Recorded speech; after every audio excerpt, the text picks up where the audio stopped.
বিধানসভা থেকে কেউ যেতে চাইছে না, লোকজন পাচ্ছে না, আর তার জন্য তাদের বিভ্রান্তিমূলক কথাবার্তা তারা ছড়াচ্ছে।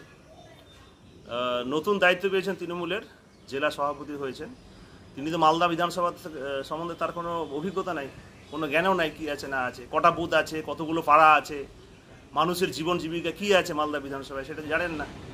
উনি কালকে অভিযোগ করেছেন মিটিংয়ে তৃণমূলের যে মালদা বিধানসভা বিধায়ককে খুঁজে পাওয়া যায় না। উনি জানেন? উনি থাকেন কোথায়? ওনার বাড়ি কোথায়? মালদা বিধানসভাতে? উনি তো বহিরাগত লোক, এখানকার লোক তো তিনি না। উনি ভোটার কোথাকার? মালদা বিধানসভার তো না। উনি ভোটার হচ্ছেন ইংলিশ বাজারের, উনি ইংলিশ বাজারের কাউন্সিলর আছেন, উনি ইংলিশ বাজার নিয়ে ভালো জানবেন, মালদা বিধানসভা নিয়ে কীভাবে জানবেন উনি বলেছেন বিধায়ককে খুঁজে পাওয়া যায় না।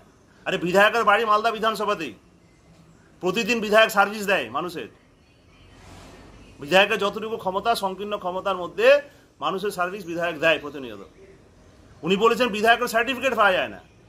এই সমস্ত বিভ্রান্তিমূলক কথাবার্তা উনি বলেন কেন মানুষকে? সার্টিফিকেট পাওয়া যায় না। কোনো মালদা বিধানসভার কোনো ভোটার, আমার বিধানসভার কোনো ভোটার বলতে পারবে না যে বিধায়ক কাছ থেকে যে বিধায়ক আমাকে সার্টিফিকেট দেয়নি। এরকম রং দেখে কাজ করি না। আর উনি যে পার্টির বিলং করেন সে পার্টির নেতারা রং দেখে কাজ করে। গোপাল চন্দ্র সাহা বিধায়ক রং দেখে কাজ করে না। আর আমার সিআইএসএফ সিকিউরিটি আছে, সেন্ট্রাল গভর্নমেন্ট সিআইএসএফ সিকিউরিটি দিতে বাধ্য হয়েছে, ওনারা তো কোনো সুরক্ষা দিতে পারেন না। 21 নির্বাচন আগে কি হয়েছিল আপনারা জানেন না? একজন বিধায়ককে যদি গুলি করতে পারে দুষ্কৃতীরা, যে মানুষের সুরক্ষা বলতে কি আছে?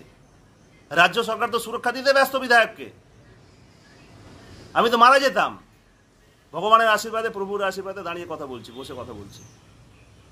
আচ্ছা, সুরক্ষা বলতে কি আছে? পশ্চিমবাংলায় কোনো সুরক্ষা আছে কারো? আর আমার যে সিকিউরিটি আছে, সিআইএসএফ সিকিউরিটি আছে, তারা মানুষের সাথে খারাপ ব্যবহার করে। ওদের কাজ এটা? মানুষ বলতে হবে মালদা বিধানসভার লোক? উনি এই সমস্ত মিথ্যা কথা বলে মানুষের মধ্যে বিভ্রান্তি ছড়ান কেন? কেন করছেন এই সমস্ত? তিনি সামনে নির্বাচন আসছে তাই হাওয়া গরম করতে চাইছে মালদা বিধানসভায়। আর এইসব হাওয়া গরম করে কোনো লাভ হবে না। মালদা বিধানসভার মানুষ বিজেপির সঙ্গে আছে। তৃণমূলকে খুঁজে পাওয়া যাবে না মালদা বিধানসভাতে। সামনে যে বিধানসভা নির্বাচন আছে সে নির্বাচনে টিএমসিকে এখানে খুঁজে পাওয়া যাবে না। লড়াই তো দূরের কথা, আমি চ্যালেঞ্জ করে বলছি তাকে। মানে হিম্মত থাকে, দম থাকলে লড়ুক এখানে এসে, সঠিক কথা বলে লড়ুক। বাংলায় কি উন্নয়ন হয়েছে? রাজ্যের মুখ্যমন্ত্রী আছে মমতা ব্যানার্জি, প্রশাসন কার? তার লজ্জা হয় না এত বড় কথা বলতে? জেলা প্রশাসনিক মিটিং হয়, উনি বলতে পারবেন? জানেন উনি যে প্রশাসনিক যিনি আধিকারিক, জেলা শাসক, এমএলএদের ডাকেন, বিজেপির এমএলএকে ডাকেন প্রশাসনিক মিটিংয়ে, জেলার সমস্ত বিধায়ককে ডাকা হয়, ব্যতিক্রম বিজেপির বিধায়ক। এটা করা যায়? উনি প্রশাসনের একজন রুলিং পার্টির লিডার হিসেবে উনি এরকম কথা বলছেন।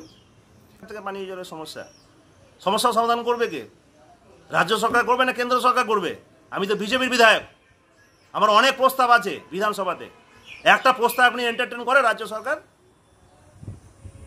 গত বিধানসভাতেও আমি প্রস্তাব দিয়েছি অনেকগুলো ডেভেলপমেন্ট, হেলথ নিয়ে দিয়েছি, এখানে চিকিৎসা ব্যবস্থা ঠিক নাই। মালদা বিধানসভাতেও ভয়ঙ্কর ভরাডুবি হবে তৃণমূলের। ওল মালদার মানুষ বলছে, জিজ্ঞাসা করুন, বিজেপি বিধায়ককে খুঁজে পাওয়া যাচ্ছে না, আর দেহরক্ষীরা থাকে তাকে লোককে তাড়িয়ে দেয়। বলছি উন্নয়ন হচ্ছে না রাস্তায়। ওল মালদার পঞ্চায়েত সমিতি, বিধায়ক, লোকসভার সাংসদ সব বিজেপি, তাই কাজ হচ্ছে না। মানুষ পাল্টালে কাজ হবে। মানুষ বলছে যে বিধায়ককে খুঁজে পাওয়া যাচ্ছে না, বিধায়কের কাছে গেলে মানুষকে তার দেহরক্ষীরা তাড়িয়ে দিচ্ছে। এটা আমি বলছি না, ওল মালদার মানুষ বলছেন, জিজ্ঞাসা করুন। আর বিজেপির যিনি বিধায়ক আছেন, বিজেপির যিনি সাংসদ আছেন, বিজেপির নেতৃত্বে পঞ্চায়েত সমিতি চলছে, রাস্তার বেহাল কেন উত্তর দিবে বিজেপি? রাস্তার অবস্থা খারাপ কেন উত্তর দিবে বিজেপি? পঞ্চায়েত সমিতির নেতৃত্বে একটা কাজ ওল মালদায় হচ্ছে না, বিধায়ককে খুঁজে পাওয়া যায় না। 4টা দেহরক্ষী নিয়ে মানুষ তার কাছে যেতে পারে না, সামনে যেতে গেলে মানুষকে ভাগিয়ে দেওয়া হয়, মানুষ রেসিডেন্সিয়াল সার্টিফিকেট পায় না, স্কলারশিপের ফর্মে, আধার কার্ডের ফর্মে সিগনেচার করতে এমএলএ কোথায় তাকে খুঁজে পাওয়া যায় না। যদি আপনাদেরকে কাজের বিধায়ক চাই, তাহলে আগামী দিন তৃণমূল কংগ্রেসের প্রতীকে মমতা বন্দ্যোপাধ্যায় যাকে প্রার্থী করবে ওল মালদা বিধানসভায়, তার নেতৃত্বে আপনারা লড়াই করে ওল মালদা বিধানসভাকে নতুন করে পুনরুজ্জীবিত করবেন। চব্বিশ ঘন্টা ইন্ডিয়া টিভি, সর্বদা সবার পাশে, সবার মাঝে। আজ এ পর্যন্ত। সঙ্গে রাখুন 24 ঘন্টা ইন্ডিয়া টিভি। দেখতে থাকুন সব জেলার সব খবর সবার আগে 24 ঘন্টা ইন্ডিয়া টিভির পর্দায়। নমস্কার।